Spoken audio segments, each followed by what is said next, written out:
Welcome back to The Explainer. Okay, today we're rolling up our sleeves and tackling a seriously provocative piece of text.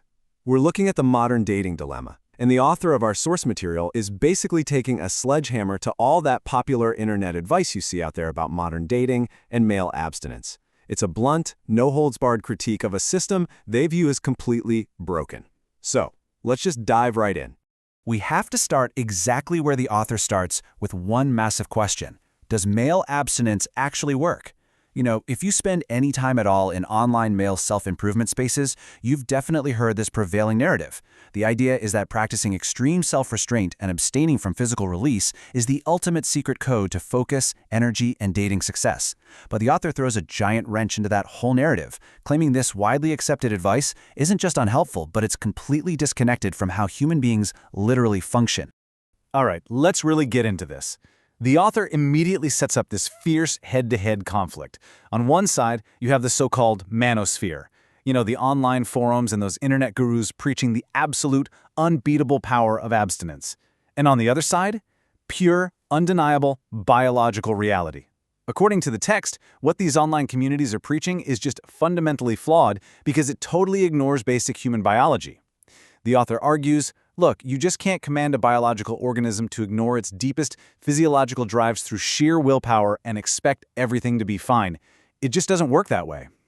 To make this point crystal clear, the author uses this brilliant, super relatable analogy.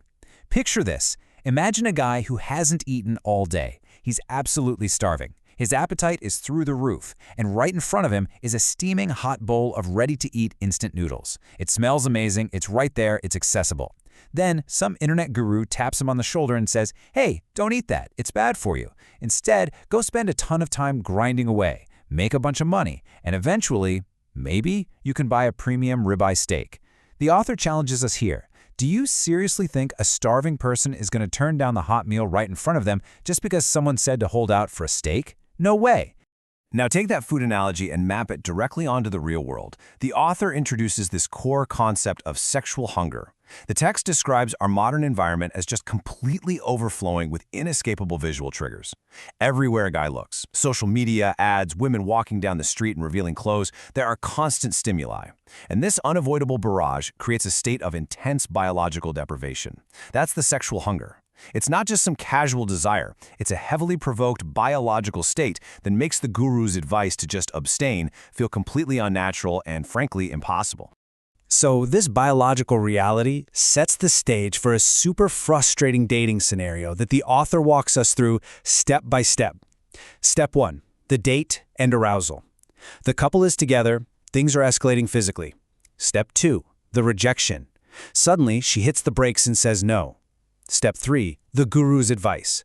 This is where all those internet teachings kick in, telling the guy to practice abstinence, keep his cool, and just wait it out. And finally, step 4, the man's vulnerability. The author argues that suppressing these intensely provoked urges based on some random online rules doesn't make a guy strong. Actually, it leads to this agonizing psychological and physical frustration, leaving him feeling like his brain is literally going to explode. And the contrast the text paints between the two people in this scenario is just stark. First, you've got the frustrated man. His brain is boiling over, he's totally confused by the sudden halt, but he's desperately trying to play the guru's game. On the flip side, the author presents the relieved woman. The claim here is that she's actually enjoying the chase, thinking she's making him run after her. And the real kicker? The author asserts she'll just go home and calmly find her own physical release, without an ounce of guilt to blow off steam, while the man is left literally boiling over, completely trapped by these artificial rules of restraint. Which brings us perfectly to this quote, beautifully illustrating the exact mindset the author is trying to tear down. This represents your quintessential internet guru, who the author sarcastically nicknames Uncle Arson. The advice is always, be patient, buy a more expensive gift, arrange a highly romantic candlelit dinner, and then, maybe, she'll give in. The author's perspective is that following the script puts a guy in a deeply pathetic, weakened position. You're not an equal partner anymore. You're basically a beggar, desperately trying to buy affection while completely ignoring your own screaming biological distress. So who is this grueling advice even built for? Well, the author breaks down the demographics in a really compelling way. According to the text, these gurus actually admit they're targeting the top 1%. These hyper-competitive, deeply driven guys the author calls cyborgs. But the author's main concern is the 49% of the male population right next to them. These are just average, normal, decent guys who are totally exhausted by this endless punishing grind. They don't want to break their backs for 5 years just to claw their way into the 1%. They literally just want to live their lives without being miserable. And this leads to a massive thematic shift in the source material, a real plea to escape what the author calls the hyper-Instagram era. The author is urging men to stop chasing these deeply artificial, hyped-up standards.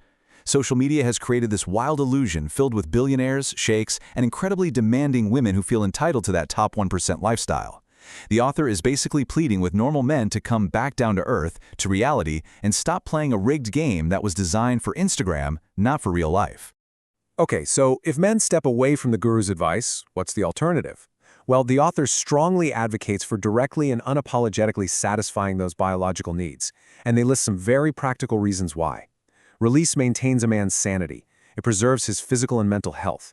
But most importantly, it ensures sober decision-making. By satisfying that immediate sexual hunger, a guy stays grounded. He doesn't make desperate, foolish choices, and he avoids chasing after low-quality partners who might just wipe their feet on him simply because he's blinded by biological deprivation. Now, let's see what happens when this biological argument collides head-on with the modern relationship economy. The author presents a really stark contradiction between feminist reality, which comes with all these new rules of independence, and lingering patriarchal expectations. The core argument the text makes here is that modern women still want all the traditional bonuses and chivalrous perks of an old-school relationship, but they absolutely do not want to put in the traditional investment or submissive effort that historically came with those perks. Because of this massive perceived imbalance, the author outlines some incredibly severe legal and financial risks of modern marriage. According to the text, intelligent men have already figured this out. They see that entering a traditional relationship today means taking on immense peril. We're talking about the risk of being treated like a walking wallet, living under the constant threat of a partner just up and leaving, the devastating potential of losing custody of children, losing half your property, and being hit with crippling alimony payments. The author asserts these immense risks are exactly what's fundamentally driving smart men away. And all of this builds to a very specific, pretty staggering statistic cited by the author: 8 out of 10. The text claims that in our current landscape, statistics show modern women will betray men in 8 out of 10 cases. Now, that number serves as the absolute foundational justification for the author's incredibly radical conclusion about how men should be restructuring their dating lives today. Which brings us right to the author's highly controversial final synthesis. When you combine the powerful biological imperatives we talked about with the immense legal, financial, and emotional risks of modern relationships, the author proposes a purely transactional alternative. The text concludes that under the current broken model, utilizing pornography and professional sex workers is actually cheaper, physically safer, and, most importantly, according to the author, far more honest than trying to navigate the high-risk, manipulative minefield of dating modern women. So, that leaves us with one final essential question to ponder as we wrap up this explainer. Is this a realistic, clear-eyed assessment of modern dating dynamics, or is it just a deeply pessimistic retreat born out of total frustration? The author makes some very forceful, biologically rooted arguments against internet gurus, and definitely taps into some undeniable anxieties guys feel about legal risks today. But hey, it is entirely up to you to actively analyze the biases here. Do the massive risks outlined in this text truly outweigh the rewards of traditional relationships, or is there a middle ground that this author is completely ignoring? Think about it, dig into the data yourself, and always keep questioning what you read. Thanks for exploring this with me today.